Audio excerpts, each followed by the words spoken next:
Hey, welcome to another episode of the Truth for Your 20s podcast. My name is Katie Bulmer and I am your host. Today we are talking all about relationships. So, a couple weeks ago, I was on the Relationship Real Talk podcast hosted by Live the Life. Live the Life is a really cool organization, and for 20 years now, they have been dedicated to strengthening marriages and families. And I 100% believe that strong marriages start when you are dating. So we're going to talk all about it. They asked me so many good questions. I was like, can I just use this audio and share with my people on the Truth for Your 20s podcast too? And they were like, yes, you can. So that's what this is today. I just love this conversation and I have a pretty good feeling you guys will too. Hi, my name is Ava. This is your Truth for Your 20s podcast with your host, Katie Bulmer, my mom. Enjoy listening. If you are between the ages of 18 and young 30s and reaching for that best version of yourself, you are in the right place. Hey, my name is Katie Bulmer. I am an author and speaker to over 30 colleges nationwide, with the heart behind everything I do to be who I needed when I was younger. On this podcast, I interview experts in their field and 20-somethings alike. We'll talk about finances, physical wellness, dealing with your inner mean girl, and you better believe we're going to talk about guys.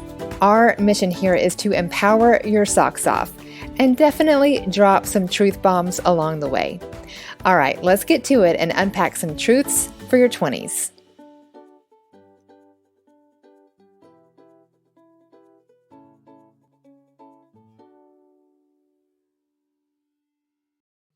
So, all right, first question. So I know a lot of girls, and I'm going to include myself in this. I've absolutely got caught up in this mindset. We find the need to have that boyfriend, to feel relevant, to feel worthy of love. So when you're talking to women, how do you address that? How do you address this mindset? Yeah, I think it goes back to a boyfriend will complete me, right? And that's put in this from Cinderella and all of that stuff. And I always say a boyfriend can compliment you with an E, like not, oh, you're pretty, like compliment as in run the race with you, be your partner, but not complete you. You know, that famous line from the Jerry Maguire movie and Renee Zellweger walks in and she's like, you complete me. Yeah. And I Googled this. It's actually one of the top romantic movie lines of all times because it is adorable. And we're like, oh, that's great. But it's not realistic. It's a movie. And we're like, oh, this person can complete me. But in reality, not only is that untrue, it's unfair. Because right now, I've been married 16 years to a wonderful man, but I can't look to him and be like, here's all of my broken places, fix it. Because he's also a flawed human being. Yeah. And asking, a person, a human, no matter how wonderful, to fix you, to complete you is untrue and unfair. So instead, I have to look to the only one who can complete me. I always say a boyfriend is not your savior and you are not theirs. Right. That's good. So yeah, having that one who can, the one who can complete you. And then, what do we really want in a boyfriend? Do we want someone who, we're all broken. So, I'm not to say like a broken person, but we're all broken. But what do we want? Like, I'm in debt. I have a ton of mommy and daddy issues. I have so many exes I can't count and so many like past relationship scars. But can you fix me? Like, what? How about instead, you get whole, you work on becoming the best version of yourself. I'll do the same. And then we get together. That makes a much more stable and healthy relationship versus looking for each other to fill all your broken places. It's crazy. It's crazy that we think that. And it's true. I mean, I did too. Yeah. But yeah, that's our romance culture. I mean, it's totally our romance culture. And I could go on for days about that too. No, I totally agree with you. Yeah, for sure. So Kaylin, why don't you ask our next question? Sure. So we also tend to ignore red flags because of this need to be in a relationship. So can you kind of talk about why we do that? Yes. So there is a term, a psychology term, but actually I learned it because of my marketing background. It's called confirmation bias. Mm-hmm. And essentially it means that we all look for evidence to support what we want to believe, which is very evident right now in this political climate, because good luck trying to convince anyone to believe what they currently, like, different than what they currently believe. And it's human nature. It's not a bad thing. But when it comes to dating, we look so hard for evidence to support what we want to believe. So, for example, in my junior year in college, I was in a terrible relationship, and the guy gave me like crumbs of evidence that he, liked me and only me. I legitimately had a notebook where I wrote down said crumbs to have evidence that he was a good guy. Yeah. Yet the evidence was mounting so high I couldn't even see that, I needed to run from that relationship. But I saw what I wanted to see because of confirmation bias. Yeah. So we all have this, but the best way, and we're clouded. We're also emotions cloud judgment. And when you have this huge cloud of judgment around you, you're trying to see the top of the mountains in a huge foggy day. It's just, it's very, very hard. So the best way I tell people to get through that confirmation bias and to remove that cloud of emotions is to ask someone outside of the relationship what they see on the other side. And, this is tricky because not everyone wants to hear that guy is treating you like crap. You need to run away. Yeah. That is not, a hard conversation. That's a hard conversation to have. But, ask a trusted friend. You need to have a few people in your life that, have your best interest in heart. Even if they say what you don't want to hear, giving them that permission to speak over you. Like, listen, I'm feeling like perhaps this guy, I'm having some uneasy feelings about this. What do you think? What do you see on the other side? Because they don't have confirmation bias. And to them, it's black and white. And to you, there's a million shades. And you're like, but there was that one time in 1945 when he said. Yes, absolutely. Oh my goodness. That's so good. We also have this culture where we sexualize everything, but we don't really talk about sex. And so as a culture that has this obsession, how can we walk that line between being in a culture that does obsess over this sexualization, but also realizing that sex is something that God created for us? What's that line? How do we walk that? Oh, I have a lot to say about this. So, one of my favorite quotes is, if it breaks God's heart, then why do you think it would fulfill yours? And wow, I love that. So God created this gift called sex, and we're obsessed with it, but then we don't talk about it. And it's such a big deal in one context, but it's not a big deal if you're singing a rap song about it or whatever. Right. It's where is this balance? And it frustrates me because every movie and every ad is sex, but it's not a big deal. It's whatever, hook up with whoever you want. Which is it? And, I think that we really have cheapened sex in our culture. I think about at the very beginning, God made this man and this woman. And I think about this a lot, obviously there's no ancient day Polaroids to prove this, but I like to think that Adam was smoking hot and Eve was, 36, 26, whatever. Yeah. Perfect woman. Perfect. Yes. Smoking hot. And, Adam went to sleep. He pulled that rib out and he was like, congratulations. You're welcome. Yes. But yes. And it's a beautiful gift of and on your wedding night, I'm going to give this thing called sex. And even outside of the animal kingdom, humans enjoy it. It is a bonding experience. In the Greek word, when the Bible was first translated, the word sex was echad, which translates to binding together at the deepest level. This is not this hey, you're cute on a Friday night. I'm going to swipe left, swipe right, and go watch Netflix and chill at your house. What? No. Yeah. We have devalued and cheapened this huge echad, this binding together at the deepest level. Yeah. When I talk about this with college students, I say my translation is echad, or sex is like concrete. Yeah. It's not to be undone, and you go by a construction site on the highway and you see dug up concrete, it leaves a big hot mess. Mm-hmm. There's jackhammers and bulldozers and broken pieces here and broken pieces there. And it's not to be undone. It is made to last, which is a beautiful thing in marriage too. Think about, wind and rain and storms, like nothing is breaking up that bond. But on a random Friday night, that broken up concrete, it leaves a big hot mess. Absolutely. And I would love to argue with someone who's like, oh, no, it's not a big deal. It's whatever. It's not a big deal. Yeah. Anyone who is walking in that broken sexual relationship, myself included, I know it leaves a big hot mess. Yep. Yeah. It leaves scars. And that is not to say there is not grace. And we will talk about that in a second. Yeah. But, so a lot of people's freshman year looks like that dug up concrete, right? Absolutely. Like it looks like that big hot mess. Yes. So yeah. Absolutely. It is I just like elevating that way we view sex instead of cheapening it. Right. It is a big deal. And it is something to be honored and sacred, and much more than our culture talks about it.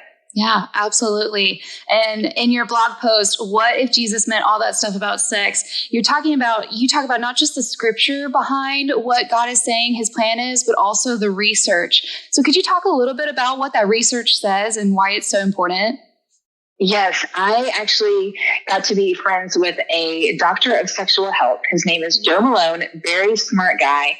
And every time I'm on a call with him, I'm like, taking notes. Yeah. But a few things that have really blown my mind that he has said is, one is that men are actually bonded to women more when sex is withheld. So essentially, think about the courting days when it's like, let me take you out. Let me date you. Let me get to know you.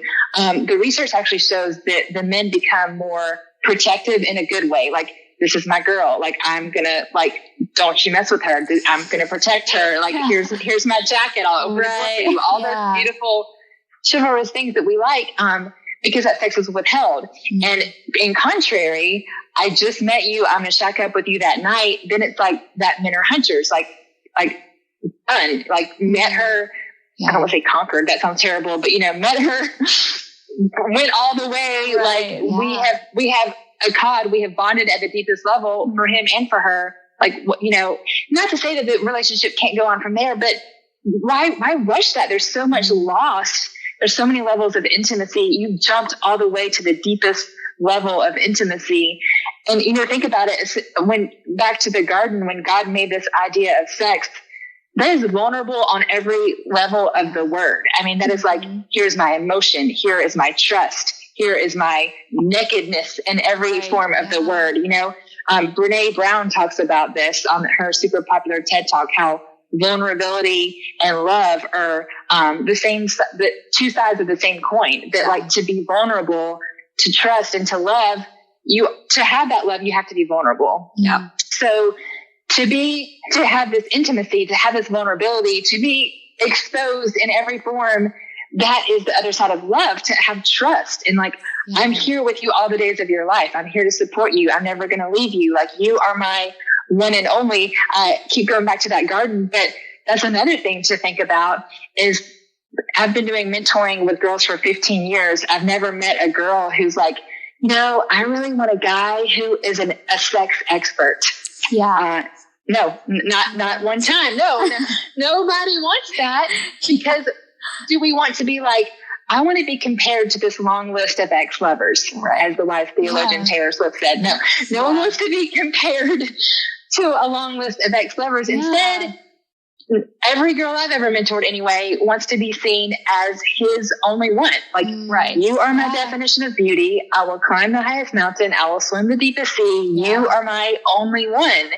And getting back to that garden, obviously there's more men and women and we have more comparison, but protecting your eyes from pornography, having less sexual experiences, less comparison is the fuel for romance. Andy Stanley says exclusivity is the fuel for romance, not experience. So going out and having a bunch of partners doesn't make you better. I mean, like it really doesn't. Even, in an ideal world, if two people are virgins on their wedding night, they'll figure it out. Like you don't have experience. You got the rest of your lives to figure each other out. Yeah. And so instead of, hey babe, I'm an expert on 100 girls, gross, there's no trophies for that. Yeah. Versus I'm an expert on you. Like that is much more romantic. Yeah. Yes. So true. Getting hot about that. No, I love it. Absolutely. I do too. So sometimes it's easier to ask or to give sex than to ask for or give emotional support. Just for women, I feel like sometimes we kind of get called out for being too emotional or whatever. And sometimes girls will give sex to get that intimacy instead of like, going to their partner and saying, hey, I need this. They'll just kind of go after it through physical stuff. So why do you feel like girls have this mentality? I mean, I think it's just back in looking for love. Women give pieces of their body away in hopes for love in return. And when that is not met, that hurts. Again, it's here is my vulnerability. Here is my exposedness. Here is my nakedness. Here is all of me. I'm hoping for love in return. And when that's not met, I don't know how it doesn't hurt. We like to wish it away and we're like, oh, it's fine. Like I'm an independent woman.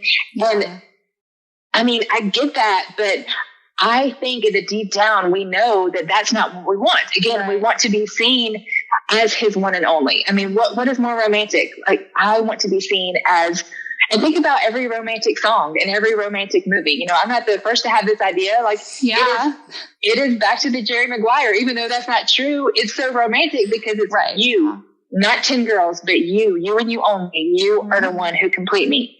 And, every romantic song, like, I only have eyes for you. I will do anything only for you. So anyway, I think that we give sex away in hope for love in return. Yeah. And when that's not met, I mean, I think it's painful. And a lot of times, although it doesn't make any sense, there's so many different levels of intimacy. I think there's spiritual intimacy, emotional intimacy, and of course, physical intimacy.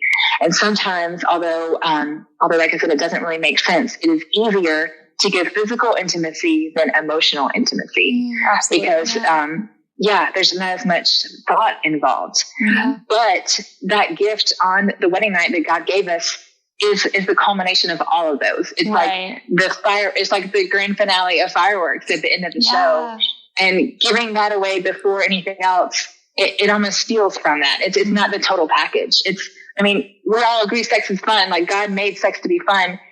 In a committed, I love you, I'm here for you, like, you are my one and only, I'm going to protect you all the days of my life, you and me forever type of mentality. Like, I always usually compare it to a fire. You may have heard this, but a fire in my fireplace is a good thing. Yeah. A fire in the middle of my living room rug is destructive.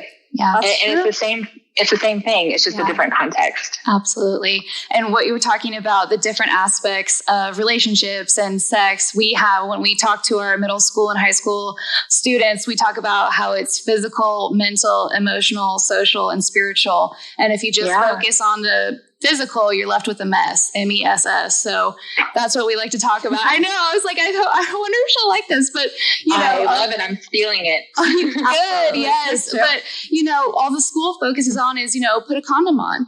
But if you're not covering these other bases, if you're not protecting yourself mentally, emotionally, socially, spiritually, there's all of those things that are happening inside of a young person, anyone who's going through that. And all we're told is this is all you need to protect yourself. Right. And you're leaving all of these other things exposed and open. So I absolutely love that. I absolutely agree with you.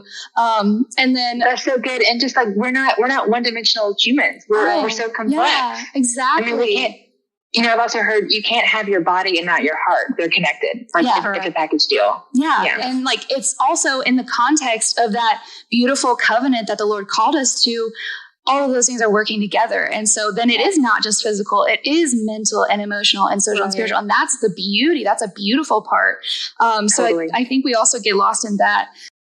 I am loving this conversation, but I want to pop in here real quick because I want to let you know that I am meeting with sorority executive boards, helping them transition into their new leadership roles. So I served as the VP of Finance back in the day, and I felt like someone handed me the notebook and was like, good luck in your new position. And it seems like not much has changed when it comes to helping new executive board members figure out their new role. So I created a PDF guide to just help you walk through what it means to be a leader in a sorority. And we will walk through that PDF together on a Zoom call. So I love doing this. I love empowering your members and helping them walk into this leadership position with confidence and clarity. If it is not in your budget or you do not want to do the Zoom call, you can also just get that PDF to go over with your leaders. Either way, check all the details out at katiebulmer.life, and I would love to help your members walk into their next leadership role with boss world-changing power. The next thing I want to talk about is neediness. I think a lot of girls don't want to be seen as needy, but we all have these emotional needs. So when we're thinking about emotional needs, we have this term where every human being has an emotional need, but when those needs go unmet, we now have an emotional demand, and we are trying to psychic vampire our needs from someone else instead of having that need met on a regular basis. So how would you tell girls to walk that line of the emotional needs, which are healthy, and the emotional demands, which do wear on a relationship? Yeah, I think it kind of goes back a little bit to red flags as well, because if you're walking further and further down a relationship where you're not getting any needs met, and then that escalates to demands because like your love tank, right? That's that Gary Chapman stuff. If your love tank, fill it. Yeah. If it's the more dry and dry that gets, then it becomes like, oh my gosh, I'm starving over here. And it's not just, I'm kind of hungry. It's, I'm going to die. Like I need this need met. And so the further you go down a relationship starved, emotionally starved relationship, that's going to become more and more of a drastic need. But one of the things I share when I speak to college girls is a quote from a guy's, and it's just talking about like raising that bar when it comes to dating, because a lot of women, they'll think, oh, like I'm interested in setting, understanding my worth and realizing my needs and, defining what matters and not settling for less. But then they're like, but what if that narrows my dating pool and I won't have any good choices? Yeah.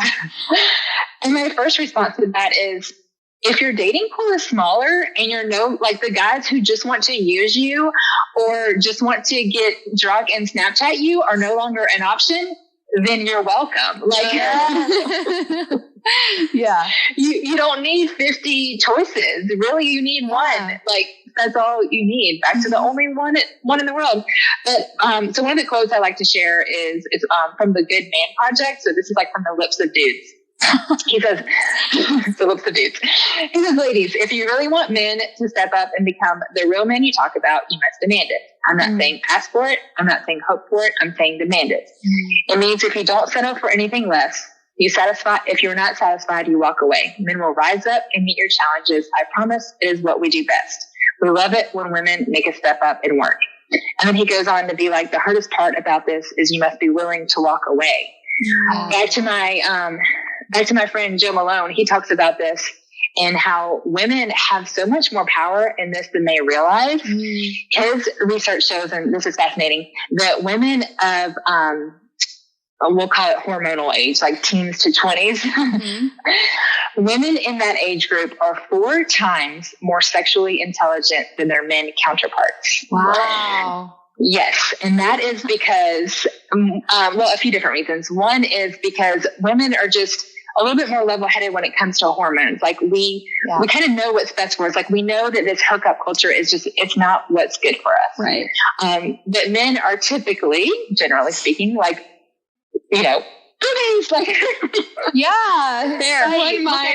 Typically speaking, I mean, like, I love dudes. I am not like, this is not, saying women are better by any means, but it just in that age group, women have just a little bit more wisdom when it comes to what's best with their bodies in that age group. Right. And so in his theory, when women lead the way, no, I will not go over and Netflix and chill with you. No, we are dating. We are not just Snapchatting. Like, I am defining what matters. Yeah. Like, his research shows guys will always, like, they're not going to argue with that. Like, ultimately they want the girl, the chick. Like, I mean, guys love girls and girls love guys. Like, that's a good thing. Yeah. And so they will rise up and meet the challenges. We just have to raise the bar, right. Yeah, they want to meet the goal, but if they're meeting the goal on the first date, then they've lost motivation. Yeah, absolutely. Yes. Or if the bar is on the floor, we got to raise the bar, ladies. Yes, absolutely. Yeah. And I feel like a lot of women don't have someone in their life telling them these truths and stuff, and they like letting them know what red flags are in general and like how to see them. And what actually a healthy relationship looks like. So what is a safe place women can go to talk about what a healthy relationship looks like? I know you kind of talked about this a little bit before with like confirmation bias, just letting someone into your relationship. So I guess when someone doesn't have that, where can they go? I mean, community is everything. I think that whether you're in college or, wherever maybe you just moved, having a Christian community is so important. Whether you find that in church or a Christian, like a campus, affiliation or whatever. I just think that's so vital. Even having, someone, maybe a mentor. I think that, I love doing mentoring, and, people, typically speaking, if you go to a church and you approach a woman that you look up to and just want to, say, hey, can we go to coffee? I'm willing to bet you would say yes. I mean, older women love to pour into younger women. I think that that's a mutually beneficial relationship. So perhaps just asking. And then I always say, some of my mentors don't even know me in real life because it's the books that I read and it's the podcasts that I listen to. So, surround yourself by good voices pouring into you. One of the best books on relationships I recommend is by Gary Thomas called The Sacred Search. His most popular is Sacred Marriage, which you may have heard of, but he ended up also writing The Sacred Search about dating, which is so good. And Andy Stanley wrote Love, Sex, and Dating that I read about 400 times. Yep. Yes, that one's great. So good. And a shameless plug, I have a Facebook group called Truth for Your 20s where we have about 200 girls. So we would love to have other people listening to join and just kind of have a network of women supporting women. So. Yes, I was going to point people. I was going to say your blog is amazing. I would absolutely say follow her social media, Katie Bulmer Life. It is amazing. She's hilarious. She has an amazing TikTok. So absolutely follow her. She is wonderful. So my last question is, we have all of this really good information. We have all of these kind of things that we've talked about. And so how do we practically move forward from here? How do we change how we date? What are some steps that some women can take from here? I think it is coming up with a dating plan. And what I mean by that is an architect makes a blueprint before they ever break ground, yet beautiful women are walking into one of potentially the most important relationships of their life with no plan. So I made this free quiz on my website called Make a Dating Plan. Oh, yes. So that's, shout out to that. You can check that out. But essentially, it's tricky because there's this idea of making a list of some non-negotiables, and that's important, but also, make that list with God. I listened to Relationship Goals by Michael Todd. So good. And he has this whole thing about ripping up your list. So I had this tension of set some non-negotiables, but make them with God. For example, he talked about wow, it'd be really nice if my future wife was debt free. Yet part of their story is getting out of debt together. And now they're really passionate about helping couples get out of debt. So, having some non-negotiables is important, but make those with God. I would say though, however, the one non-negotiable, no matter what, is sharing the same faith. Yep. Absolutely. You probably heard it said not to be unequally yoked. For the longest time, I thought this had something to do with an egg. So in case someone love that. in case there's someone who's wait, it doesn't have to do with an egg. They're referring to YOKE, Right. which means the bar between two oxen. So essentially one oxen can only move so far if the other one is not moving. My modern day example is running a 3-legged race. If your partner is laying on the ground, you're not going to get very far in that 3-legged race. Yeah. So it's just really, I don't think it's negotiable because there's a triangle example too. So if God is at the top of the triangle and man and woman are at the bottom and you're both going toward the same place, you both have eyes on the prize, that is where you're headed. Yeah. And you meet at the top of that triangle. Ooh, baby, that's romance. That is romance.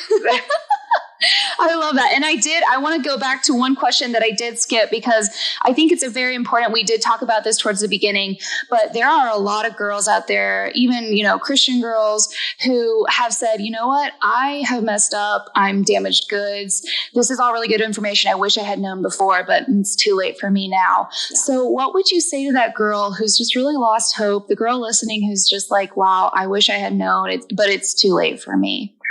Oh my gosh, I'm so glad you asked this. So I did a TikTok about staying right in the bar, and overwhelmingly the comments were too late for me, too late for me, too late. And I'm like, I know, I wanted to be like, So I responded to, it's not too late. I responded to that with, here's the way to think about it. Okay. If I live in Chattanooga, Tennessee, if I want to drive to Canada, I get on the highway and I go north.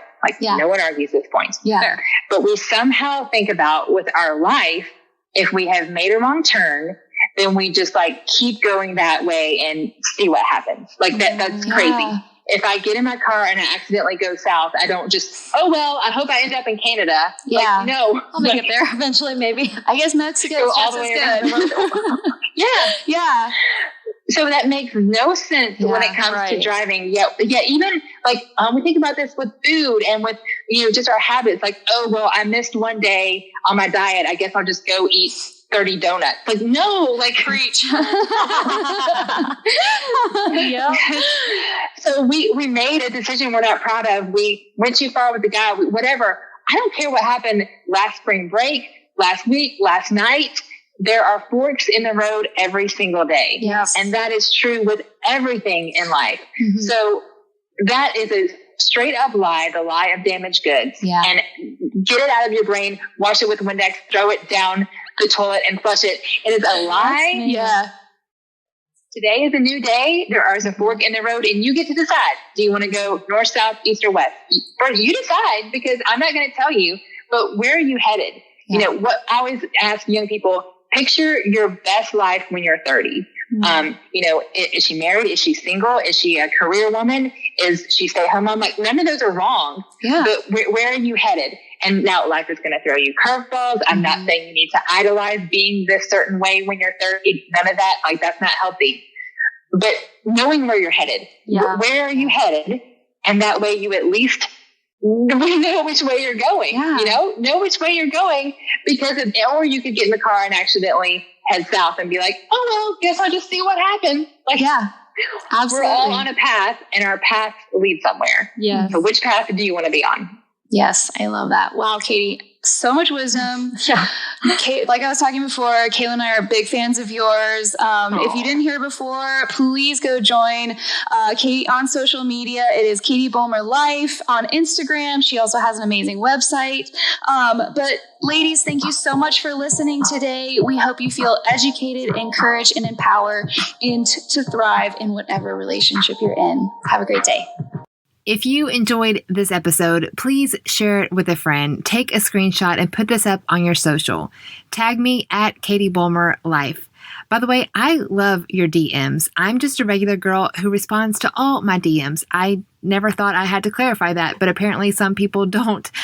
You actually do me a favor when you reach out and tell me what you want to hear more of, because I'm no longer a 20-something, but my passion is to keep my thumbprint on the pulse of what you guys are walking through, what you want to hear more of, what resonates. So please reach out. Do not be shy. And lastly, those of you who leave a review on iTunes is the best possible compliment you can give. Thank you so much for joining me, and I hope that you gain some truth for your 20s. Hey, my name is Hannah Bollmer. Thanks for listening to my mom's podcast. Bye. And our work here is done.